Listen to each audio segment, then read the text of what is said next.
Yeah, we know, we are kind of late to the party, but come on. You guys know how much we love to talk about these blue beings in the Dragon Ball universe. I mean, it's just so heavenly. Hey guys, MasakoX here. With the latest chapter of the Dragon Ball Super manga out a couple of weeks ago, the review of which you should be able to check out in case you are curious up here, we have been inspired with brand new topics to cover on this channel to get people excited about the possibilities of Dragon Ball Super's anime return. The manga is just as good, guys, and it's something similar to how it was back in the day. Toyotaro's really going great so far. However, there is one character who we could describe as a bit of an enigma. That is, of course, the curiously strong and yet also modest Merus. Even back when he was introduced at the beginning of the Galactic Patrol arc, Merus was kind of an oddball in the dragon world, and there are a lot of oddballs in there. He felt a little bit out of place in the role that he was said to be in. Because I was thinking, okay, let me get this straight. He's supposed to be a top agent, possibly the top agent of the Galactic Patrol, and yet we've never heard about him before. He is able to trick both Goku and Vegeta, despite most patrollers, like Jarko, being pretty weak by comparison. Who is this guy? Why are we suddenly getting such strong characters after the Tournament of Power? What was he doing during the tournament? Why wasn't he helping? Seriously, I think this would have threatened the Galactic Patrol. I think they could have spared a couple of people. I mean, is there some kind of rule preventing Galactic Patrollers from taking part in tourneys like this? Or is it something else a little more a matter for the man upstairs? One of the things that has annoyed people the most was the fact that this guy, supposedly from nowhere, apparently managed to dodge Goku's and Vegeta's attacks with little effort, but then there was a moment in chapter 52 where things started to suddenly fall into place for myself and Havarog, and it all started to make sense. After seeing Merus and his remote room of spirit and time in action, albeit a less potent one compared to ours, revealing his knowledge about Ultra Instinct, demonstrating his staff, what he uses as a main melee weapon, we realized that this guy kind of resembles an angel, only with purplish skin instead of pure blue. And yes, we know that bit is old news, but we haven't really had a chance to propose our potential versions and interpretations behind the mystery of the character based on public belief. One of the most convincing bits of evidence going right now was thought to be both Whis and Merus demonstrating a stance that is connected to Wing Chun, which is a concept based around the traditional style of Chinese Kung Fu, known as, roughly translated, beautiful springtime, which requires quick arm movements and strong legs to defeat the opponent. Now, to be fair, this style is not exclusive to those characters, as the likes of Caulifla and several other characters have also used related stances, but the framing of the shots is pretty uncanny. It just feels far too similar to be a coincidence, you know? Also, the skin and hair seem to be pretty close, although it's not quite identical to the ones of the angels, that'd be too obvious. So there must be something maybe more interesting going on rather than the popular belief that he is just a straight up angel. That difference in look was why we didn't get to that conclusion much sooner when looking at him. We thought it might be good to look at some of the angel-related theories going around the community regarding his identity and analyze what we find is more likely and less likely. So let's get to it with the first one. Number 1, Merus, the Grand Priest. So one of the more popular theories out in the fandom is the one about Merus being in fact the Grand Priest in disguise. Yeah, upon realizing this idea, I must admit that I felt that this was a bit of a stretch. I mean, a literal stretch, because Merus appears to be quite a bit taller than the GP. One of the most popular bits of proof for this series seems to be how eerily similar the two are drawn, minus the hairstyle and very specific way of how Toyotaro sees their poses. To start off, we should remind you that although he is getting better at coming up with his own composition, you know, Toyotaro with framing, he is pretty well known for redrawing and tracing his own, or infamously someone else's, work. Now before you lament this chestnut, Toriyama was also kind of guilty of this back in the day, as the differences between Saiyan characters can be often minimal, and it's really easy to change Ultimate Gohan into Vegeta when you're looking at poses. So maybe he copied his master's mannerisms. I mean, he is trying to learn from the guy. That said, it usually is a good indicator that a character is either a nod to another character or belonging to another species, though we are not quite sure about 7-3 stealing Hit's look and do. But regardless of the aesthetic choices, in our humble opinion, we don't really think that the GP would use this form to visit Universe 7, as it is kind of against his modus operandi to be impartial. Why would he be so reckless? Why would he do something so pointless to him? His job seems to be guarding the balance within the Omniverse, not trying to enforce the law and maybe skew the balance, what Merus is doing right now. Granted, he isn't using angelic powers in that guise, but it's not his style to get involved with things in that kind of way. His disguise would be more like a passive observer. Also, Merus has seemed to be surprised at certain things, or has been caught off guard quite a few times, and we don't think that the GP would act this out because he wouldn't know how.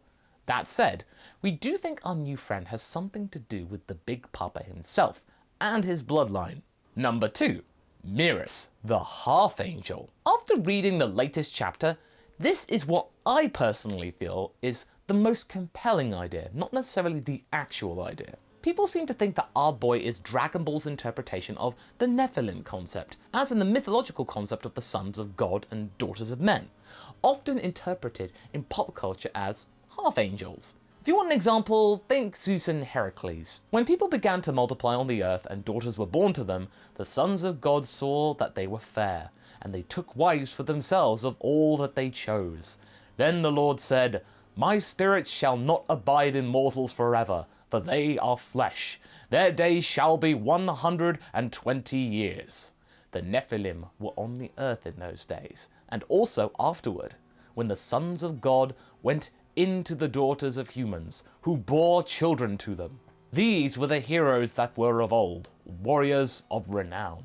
Merus definitely seems like a noble person, or somebody who carries himself with regard, and he's also presented as a new mentor to Goku instead of the Grand Priest like we saw in Super Dragon Ball Heroes, and Merus is a great hero of the Galactic Patrol, a person who people look up to, even Jarko to some extent, and he doesn't like anyone. Merus seems to be concerned with mortals too, and their well-being, so he's kind of like an opposite to Zamasu in that way. And Merus' name, technically Mirusu, poses a problem with the angelic naming scheme that is supposed to be connected with specific types of alcohol, like liqueurs or more refined alcoholic drinks, and seems to be based on surume, a traditional Japanese dried squid snack, which works well with other Galactic Patrol names like Jarko, dried fish called Jako, eaten on top of rice. Kanzenshu was even trying to find and establish if there are other puns that we could take from his name that would make sense logically in the angelic naming convention. The California winery Merus has been suggested by some fans as a possible source to indicate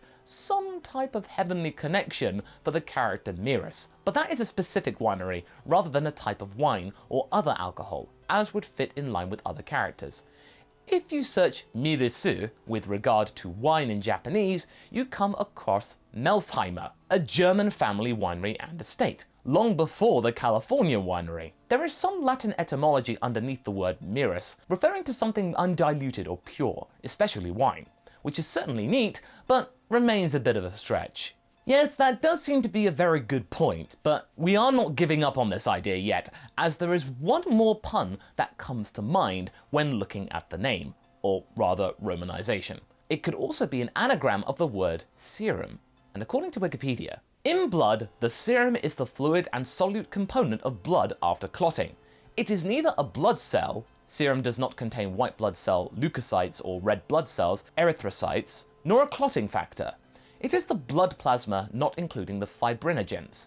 Serum includes all proteins not used in blood clotting and all the electrolytes, antibodies, antigens, hormones, and any exogenous substances. Which is really interesting when we talk about characters that can be supposedly half-blooded, as it could refer to something that is meant to be remaining within the blood, which kind of works when connected to a dry bit of squid that now resembles something more like a chip rather than an animal that it was. So, whose child is he? The Grand Priest's? Whis'?